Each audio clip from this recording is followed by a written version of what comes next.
Ana is the newest support class in Overwatch. She fills a hybrid role of dealing damage and healing, much like Zenyatta or Lucio. However, her damage falls short of Zenyatta's, and her single target healing isn't as strong or consistent as Mercy's. Where Ana really shines is in her utility. She has an amazing kit that, if used well, is capable of leading her team to victory, providing healing, supporting damage, locking an enemy out of a fight, preventing enemy healing, and an ultimate that's supercharges a teammate. Don't underestimate how helpful Ana can be. How's it going, everybody? Force here, and today I'm here to provide you with the ultimate guide to Ana. I want to give you guys some of the nitty-gritty details, taking a look at all of her skills, their numbers, and then giving you some tips on how to best play her. So without further ado, let's go ahead and get things started, beginning by taking a look at her general kit. Ana has 200 base health, which puts her right in line with the other support heroes. And while she lacks any mobility, she makes up for it in both CC and some burst heal potential. Now, before we take a look at her skills, I'd like to begin by looking at her weapon, the BIOTIC rifle. This has 8 rounds in it, of which you can fire 1 per second, and it deals 80 damage to an enemy or heals an ally for 75. Now, this damage or healing is done over the course of roughly a second, so it's not an instantaneous damage or heal, but it takes place pretty quickly. It's not the greatest damage, it's not the best healing, but it's not terrible either. Now, the weapon has an interesting mechanic in that your projectiles are either going to count as a projectile or a hit scan, depending on how they're shot. If shooting from the hip, the BIOTIC rifle rounds count as a projectile, which basically means it's got some sort of a travel time and has a larger hitbox, meaning it's kind of easier to hit. However, if you're using the scope and are zoomed in, these shots count as a hit scan, meaning that they will hit instantaneously and have no travel time. So both firing methods have their pros and cons,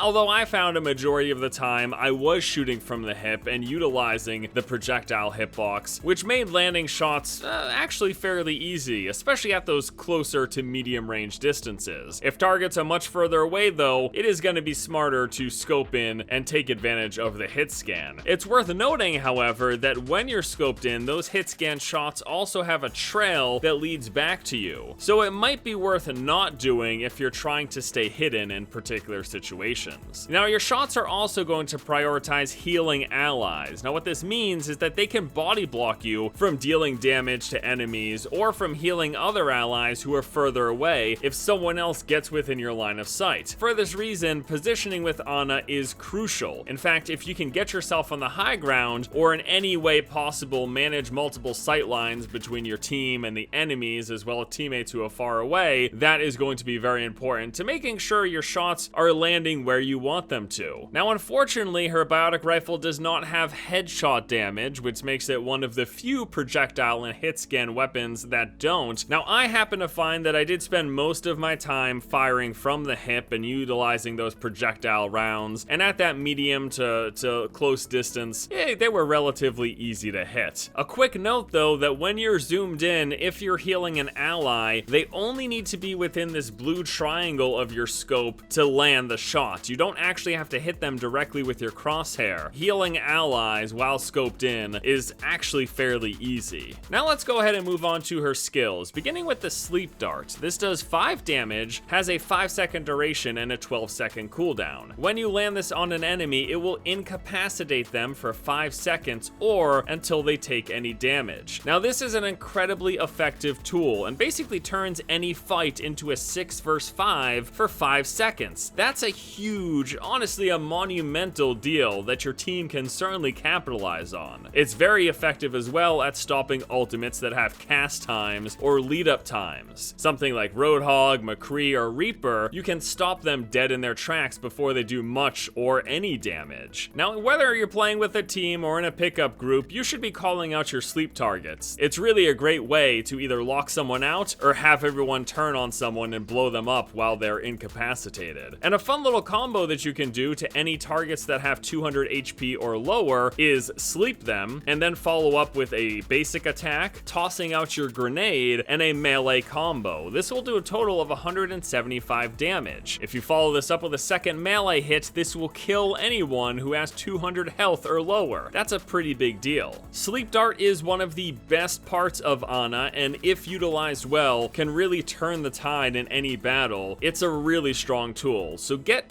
good with it. Next up, we've got the BIOTIC Grenade, which does 60 damage to an enemy or 100 health to an ally. It's got a 3-meter radius, which is relatively small, but it has side effects as well, including boosting healing to allies affected by 100% or blocking any incoming healing by any enemies affected. Both of these last 5 seconds. Now, the cool thing about this grenade is that it can be thrown clear across the map. Literally, if it's within your line of sight, you can throw it there. You simply need to account for the arc. So with a little bit of practice, you can land this thing wherever the heck you want. Now, as mentioned, it has a fairly small radius, so it's best to try to throw it directly on your target or at their feet. The boosted allies give you some great burst heal potential, actually making you one of the single best healers in the game for that buff duration. If you manage to hit enemies, you get that 60 damage plus the debuff preventing all healing. And then lastly, it's worth noting that this is your only self-heal and can be very helpful if you get jumped on by enemy heroes. And then finally, we have her ultimate, the Nano Boost. This has an 8-second duration and is applied to a single ally on your team. It does 3 great things. First of all, it makes them move faster, it adds 50% more damage to their attacks and abilities, and it reduces all incoming damage by 50%. This thing basically turns one of your teammates into an absolute beast, and it is great when coupled with other ultimates from heroes like Reaper, Soldier 76, Pharah, or Genji, just to name a few. Now, when you do use this ability, be sure to call it out so that your team knows that it's available and who you're going to apply it to, because the worst thing that could ever happen is you toss out your ultimate to an unsuspecting teammate and they just wander around with no one to kill, or they don't know what's going on. Nano Boost, when coordinated well with your team, can basically have you win any fight. Now that we've taken a look at her weapons and all of her skills, let's go out with some general tips. Now, she is weak to backline harassers, characters like Genji, Tracer, and Winston. So if these guys get on you, you're gonna be in a lot of trouble. Ideally, you'll land your Sleep Dart, which will either let you combo them down or run away to your team. If not though, don't forget your BIOTIC Grenade. That extra 100 health can really help you get off a couple of shots, heal up 100 health, and then finish them off. Positioning is key, as we mentioned when talking about her weapon, because of the fact that your allies can body block your shots. Make sure that you've got sight lines between the teammates that are close to you, the teammates who are far away, and your enemies, because you don't want to be shooting at a target and have one of your allies walk in front of you. That could really mess things up if you don't land a heal or don't pick off that Pharah that was in the sky. Get really good with your positioning and make sure you've got clear sight lines everywhere you need them. Oh, and also, don't be afraid to deal a little bit of damage. Although it's your primary role to support your team and keep everyone healed, you're certainly capable of putting a little bit of pressure on the enemy. And remember, at 80 damage a shot, you can kill any 200 HP hero in 3 hits. I found this especially effective at dealing with enemy Pharahs flying in the sky. You don't have to get headshots, it doesn't matter where you hit your target, so long as you hit them, it's 80 damage a shot. So focus on healing, but applying pressure is certainly going to be helpful. And then the last big tip with Ana is to be patient. You should be patient for when you're using your ultimate and then who you're using it on, and then you also need to be patient for your Sleep Dart, or namely, pay attention to the enemy's ultimates, which ultimates you can effectively stop with your Sleep Dart, and when you expect them to be up. Your Sleep Dart is an incredibly effective tool, so get good with it and know when to use it. At the end of the day, Ana is going to be best played with a coordinated team. There's no question about that. Between singling out targets that you sleep and whether you ignore them or burst them down, and then having your ultimate applied to a teammate who hopefully makes good use of it, there's no question that working with a team is where Ana is going to shine. You won't be getting many play of the games, and if you don't have a good team, it might be worth playing another hero. But if you can utilize her skills between her Sleep Dart, her Nano Boost, and her BIOTIC Grenade, you're going to be a huge benefit to your team. Alright guys, that is gonna do it for me here today as we take a look at Ana and hopefully provide you guys with a good guide,